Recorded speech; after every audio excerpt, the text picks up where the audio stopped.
दोस्तों नमस्कार। Exam instructor Girdhar YouTube channel पर आपका स्वागत है। तो दोस्तों खंड शिक्षा अधिकारी की महत्वपूर्ण तैयारी चैनल से दोबारा अच्छी तरह से शुरू हो गई है। 16 अगस्त को आपका एग्जाम है। साथ ही साथ ये सीरीज जो है वो आपकी पीसीएस की खंड शिक्षा अधिकारी के साथ साथ समीक्षा अधिकारी, पीसीएस प्री सभी के लिए महत्वपूर्ण है। तो आइए दोस्तों वीडियो करते हैं शुरू। आज के इस अंक में राज्य की कार्यपालिका एवं विधायिका के बारे में है। मुक्त राज्य की कार्यपालिका शक्ति राज्यपाल। तो आज का ये अंक राज्यपाल के बारे में है। ठीक है, भाग 10वां है ये, भाग 9 हो चुके हैं, वो प्लेलिस्ट में पड़े हैं। इसके साथ ही साथ विज्ञान के 40 भाग, इतिहास के भाग, पर्यावरण के भाग, सारे महत्वपूर्ण भाग भी प्लेलिस्ट में पड़े, वे भी देखें। तो जो नए हैं वो जरूर चैनल को सब्सक्राइब करें। आइए देखते हैं वीडियो शुरू। संविधान के भाग 6 में, संविधान के भाग 6 अनुच्छेद 152 से लेके 237 को राज्य का संविधान कहा जाता है। राज्य के संविधान में कौन कौन से अनुच्छेद से है?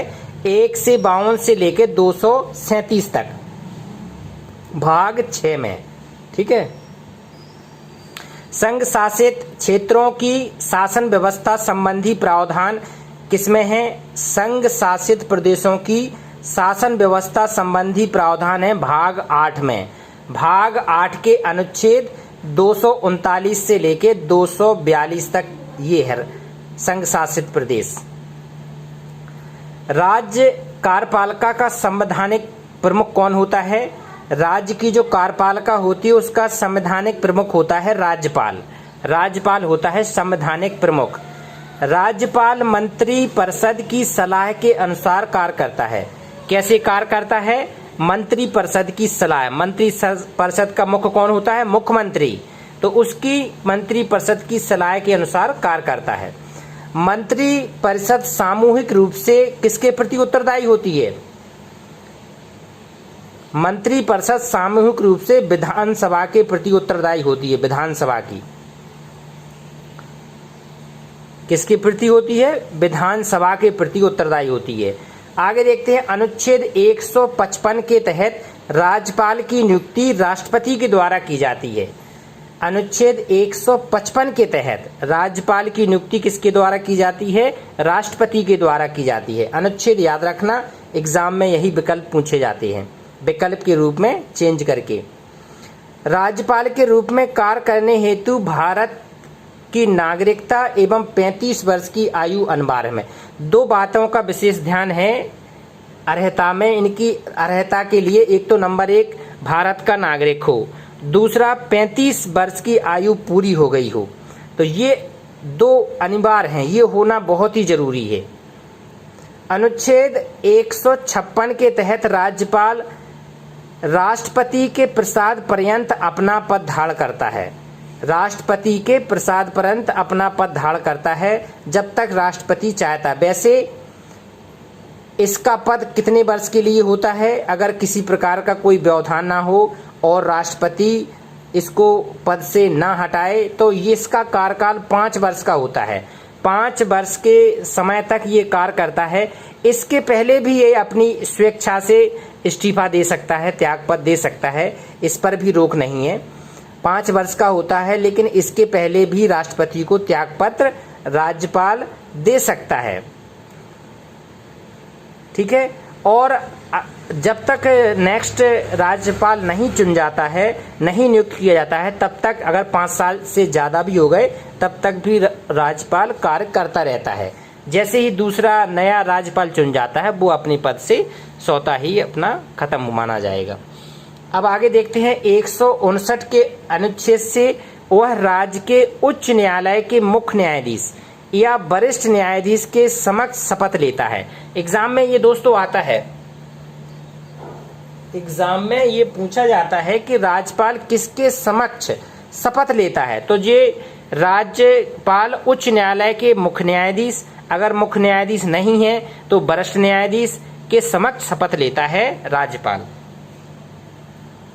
आगे देखते हैं दोस्तों के अनुच्छेद 164(1) अनुच्छेद 164(1) के तहत राज्यपाल मुख्यमंत्री की नियुक्ति करता है। तथा मुख्यमंत्री की सलाह से अन्य मंत्रियों की नियुक्ति करता है। पहले तो क्लियर हो जाए, अनुच्छेद कौन सा है? 164(1). तो मुख्यमंत्री की भी नियुक्ति करता है और अन्य मंत्रियों की भी नियुक्ति करता है, लेकिन अन्य मंत्रियों की नियुक्ति करने में मुख्यमंत्री की सलाह लेता है राज्यपाल, ये ध्यान रखना। अनुच्छेद 167 के तहत राज्यपाल राज्य के प्रशासन संबंधी कोई भी जानकारी मुख्यमंत्री से मांग सकता है। कोई भी अगर प्रशासन से संबंधी कोई भी जानकारी चाहिए तो अनुच्छेद 167 के तहत राज्यपाल राज्य के मुख्यमंत्री से वो सलाह मांग सकता है, वो जानकारी पूरी लिखित रूप से। आगे देखते हैं, राज्यपाल लोक सेवा आयोग के अध्यक्ष और उनके सदस्यों की नियुक्ति करता है। लोक सेवा आयोग का अध्यक्ष और उसके सदस्यों की नियुक्ति कौन करता है? राज्यपाल। राज्य का राज्यपाल ही राज्य लोक सेवा आयोग के अध्यक्ष और सदस्यों की नियुक्ति करता है। राज्यपाल उच्च न्यायालय के न्यायाधीशों की नियुक्ति के बारे में राष्ट्रपति को परामर्श देता है। राज्य में उच्च न्यायालय के जो न्यायाधीश की नियुक्ति होती है, नियुक्तिकर्ता कौन है? राष्ट्रपति करता है। लेकिन राष्ट्रपति भी बिना राज्यपाल के परामर्श के नहीं चुनता, तो राज्यपाल ऐसी स्थिति में परामर्शदाता के रूप में कार्य करता है। राज्य के न्यायाधीशों की नियुक्ति करने में नियुक्ति राष्ट्रपति करेगा, लेकिन सलाह कौन सा देगा? राज्यपाल देगा। आगे देखते हैं, अनुच्छेद 356 के तहत राज्य में अगर संवैधानिक तंत्र विफल हो गया है तो राज्यपाल राष्ट्रपति शासन की सिफारिश करता है। अनुच्छेद 356 के तहत अगर राज्य में संवैधानिक तंत्र विफल हो गया है तो राज्यपाल राष्ट्रपति शासन की सिफारिश भी करता है। अगर मतलब किसी भी पार्टी का स्पष्ट बहुमत नहीं है, राज्य सरकार चला ही नहीं पा रही, किसी की सरकार नहीं बन रही, तो वो राष्ट्रपति शासन की सिफारिश कर देता है राज्यपाल। कौन से अनुच्छेद से? 356। आगे देखते हैं, राज्यपाल का वेतन और भत्ता। वेतन एवं भत्ता राज्य की संचित निधि से दिया जाता है। किस निधि से दिया जाता है? राज्य की संचित निधि से दिया जाता है वेतन एवं भत्ता। आगे देखते हैं, अनुच्छेद 333 के तहत आंग्ल भारतीय समुदाय अगर देख लेता है वो कि आंग्ल भारतीय समुदाय का कोई प्रतिनिधित्व राज्य में नहीं है, तो अपने विवेक से इस समुदाय के एक व्यक्ति को विधानसभा का सदस्य मनोनीत करता है। किस अनुच्छेद से? 333 के तहत। आंग्ल भारतीय, अंग्रेज वाला भारतीय चले गए, उनके वंशज। आगे देखते हैं 18वां, विधान परिषद के 1/6 सदस्य राज्यपाल द्वारा मनोनीत किए जाते हैं। कितने सदस्य मनोनीत किए जाते हैं राज्यपाल द्वारा विधान परिषद के? तो विधान परिषद के जितने सदस्य होते हैं उस टोटल सदस्य के 1/6 1/6 भाग राज्यपाल द्वारा मनोनीत किए जाते हैं राज्यपाल।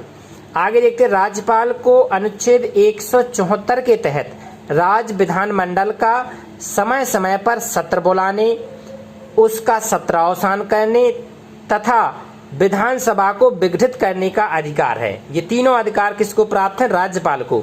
सत्र बुलाए, सत्रावसान करे और उसको विघटित कर दे, ये राज्यपाल की शक्तियों में आते हैं अनुच्छेद 174 के तहत। आगे देखते हैं, अनुच्छेद 213 के तहत राज्य का अध्यादेश जारी करने की शक्ति है। राष्ट्रपति में थी 1, 2, 3 अनुच्छेद से, और इसमें कितनी है? 2, 1, 3। थोड़ा अंतर है, इसको ट्रिक याद कर लेना। राष्ट्रपति में जो अध्यादेश जारी करने की शक्ति थी वो कौन सी थी? अनुच्छेद 123 1, 2, 3। और राज्यपाल की जो शक्ति है वो है 2, 1, 3। थोड़ा अंतर है, लेकिन एग्जाम में आपको याद करने में आसानी रहेगी। तो अनुच्छेद 213 के तहत राज्यपाल को अध्यादेश जारी करने की शक्ति दी गई है।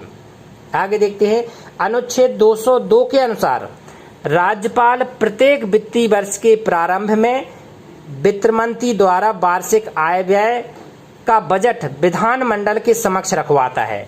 अपने द्वारा ही रखवाता है ये वित्त मंत्री द्वारा। वित्तीय वर्ष के प्रारंभ में आय व्यय का बजट विधानमंडल में कौन रखवाता है? राज्यपाल। किस अनुच्छेद से? 202 अनुच्छेद के तहत। राज्य की आकस्मिक निधि पर किसका नियंत्रण रहता है? राज्य की जो आकस्मिक नीति है उस पर राज्यपाल का नियंत्रण होता है, क्योंकि यह संवैधानिक प्रमुख होता है और आकस्मिक निधि प्रमुख के ही संरक्षण में और नियंत्रण में उसका होता है। आगे देखते हैं, किसी राज्य के विश्वविद्यालयों का कुलाधिपति या चांसलर कहते हैं राज्य का राज्यपाल होता है। किसी भी राज्य के जो विश्वविद्यालय होते हैं, यूनिवर्सिटीज होती हैं, उसका चांसलर कौन होता है? कुलाधिपति। उस राज्य का राज्यपाल होता है। और जो विश्वविद्यालय में होता है वो होता है वाइस चांसलर, उप कुलपति। ठीक है। आगे देखते हैं, उत्तर प्रदेश एवं भारत की पहली महिला राज्यपाल कौन थी? अगर उत्तर प्रदेश की पूछे तब भी और भारत की पूछे तब भी पहली महिला राज्यपाल थी सरोजनी नायडू। तो इस प्रकार दोस्तों नियमित तैयारी चल रही है। ये तैयारी यूपीपीएससी उत्तर प्रदेश लोक सेवा आयोग की जितनी भी भर्तियां हैं सभी में बहुत बहुत लाभप्रद हैं, चाहे वो खंड शिक्षा अधिकारी हो, समीक्षा अधिकारी हो, लोअर पीसीएस, अवर पीसीएस, आईएएस, सभी में महत्वपूर्ण है। तो जो भी आगे तैयारी करना है इसको नियमित रूप से देखें और नए हैं तो जरूर सब्सक्राइब कर लेना। लाइक शेयर कमेंट्स दोस्त जरूर करें। नमस्कार।